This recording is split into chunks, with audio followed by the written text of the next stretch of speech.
ng Station 10 to become more credible, sir, and to mobilize the people.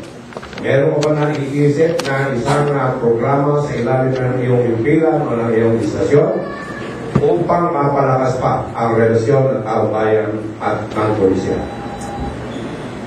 Marami po tayong ginagawa na programa. Siyempre, sa mamakita pa ng ating District Police Community Relation Office sa pamumuno ni Colonel Leslie Castillo. Ay siya po talagang nasusupervise po sa ating mga stations. Nagpagsagawa po ng mga activities na talagang patungo po, talagang direktaw sa mga tao para malaman po nila na ating mga pulis na nagtatrabaho. Gumagawa po tayo ng mga activities na tulad po ng meron po tayong basketball program. Kasama po natin ang ating 11 barangays. So, nagkaroon po kami ng tournament. At doon nga po ay nagkaroon mismo na kaisip po natin, napasibay po lalo natin ang ating relasyon sa ating mga taga-barangay, ating mga mamayan. Yung sinasabi po natin na kung ang mamayan po ay hindi nagtitiwala sa pulis. Sa akin po pala kayo hindi po talaga maaari po natin sabihin yun dahil ang mamayan po natin patuloy po na nakikipag-ugnayan sa ating mga pulis. Ang dami po, meron po tayong text sa NCRP o meron po tayong PNP text. Ang dami po namin natatanggap na reklamo. Talagang ibig sabihin, nagtitiwala po ang ating mamamayan sa ating mga pulis. Lalo na po ito sa Quezon City Police District na talagang magalihan po tumutugon sa mga complaint o reklamo ng ating mga mamamayan. Marami po tayong programa, kasulat po ng updating natin na seminar na pinatutupad po natin. Bawat barangay po, nagkakaroon po tayo ng seminar na pinapalam po natin para po, ginagawa po natin sila aware po sa ating problema sa mga kidnapping o sa mga action na nangyari. Meron man sa ating lugar para may report po agad nila sa ating mga polis. Ginagawa po yan, pagkasalukuyan po ay nakikipag-unayan po tayo sa anti-kidnapping group ng krami po. At yun po ay maganda po lang po ang ating programa na yan. At yung bawat barangay po, halos araw-araw po, weekly po natin, binibisita yan para po malaman po natin kung ano kanilang mga problema. At yung pinatutupad po ng ating regional director, yung pulis sa barangay. Sa ngayon po, napaka-maganda po na nagiging feedback po yan dahil ang sabi po ng ating mga barangay, ayun po talaga, alam na po agad ng ating mga pulis kung ano po ang problema ng ating mga barangay.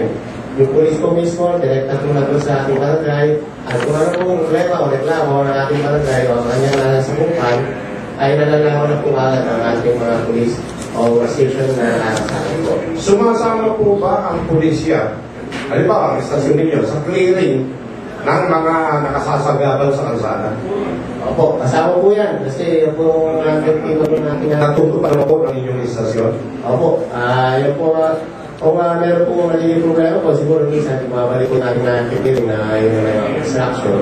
Pero patuloy po na ginagawa po natin dahil na po unang nagtiba ng ating regional director, yung papatupad po ng ating ordinansa. Maraming salamat po. Kasi po, ilang araw-araw dumadaan po sa amin ng hotel, pero hindi ako pumapasok. Ay, umakas pa. Yun po, pagka habang dumidilim, nauubos po yung kalsada ro. Ang mga informal settlers. May PCP pa tayo po.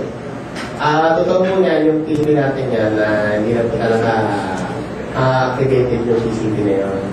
Binalik po natin yun. Ano sa'yo doon? Apo.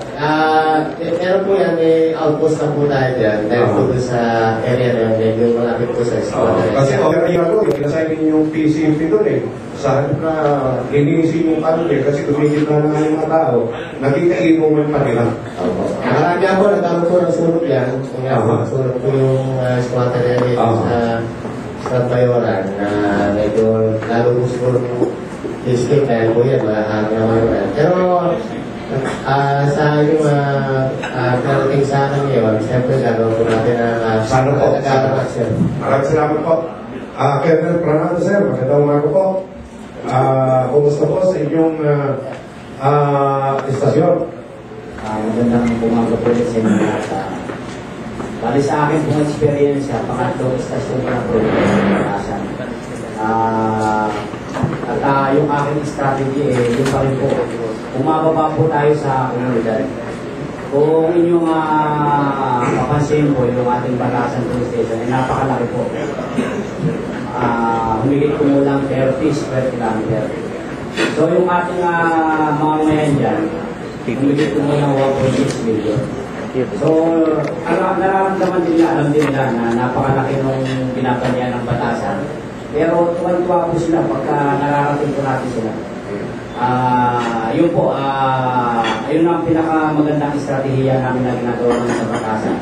Bumababa po kami mismo dun sa pinaka-live-live na area. Kung mapapasin po, pag inikot nyo yung Batasan, akala nyo po yan lang.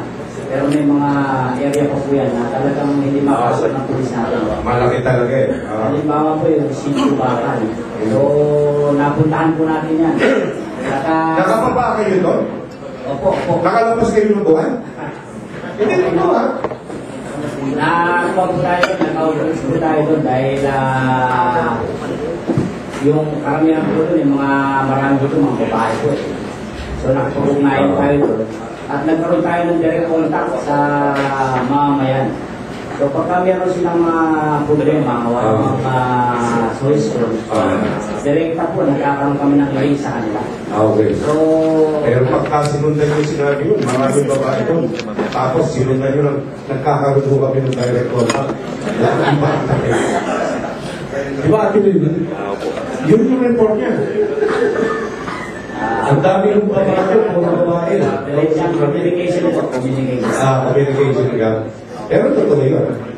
Maraming babae doon, direct contact, nakikipag-usap kayo para ma-organize sila. Opo. Yun. Para ba po?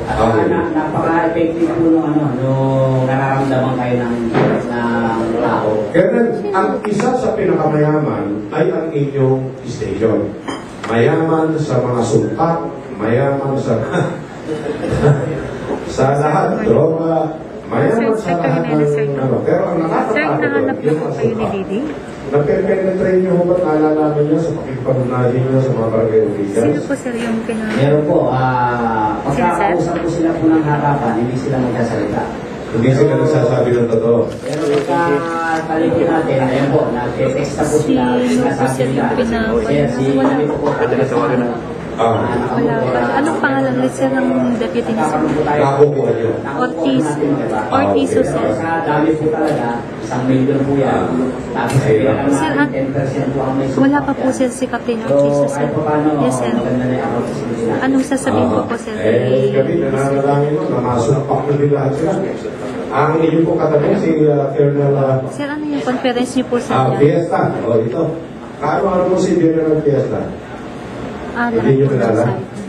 Naku, nagkasusupo kita. Sige. Okay sir. So, Station 9. salamat po sir. Paborito ni Ate Lilia. Sir, Mamaya, pag-iyan ka lang. Si Ate Lilia. Okay. Wala pa sir. Ang assistant ko ay current situation na nagtutuon ay rolado at ang mga programa po namin ini-implement dito ay alisin na rin sa mga direktiba ng aming district director na mag-implement ng programa ng criminality operations. Hello sir, pwedeng paki-forward na Yun lang po. yung number ni sir. Oh, pero ang station na, ang common problem yung sa traffic light eh. Doon sa harap mismo ng istasyon ninyo. Opo, yung po kasi ang How can you control that? Wala ka kwenta traffic. Ano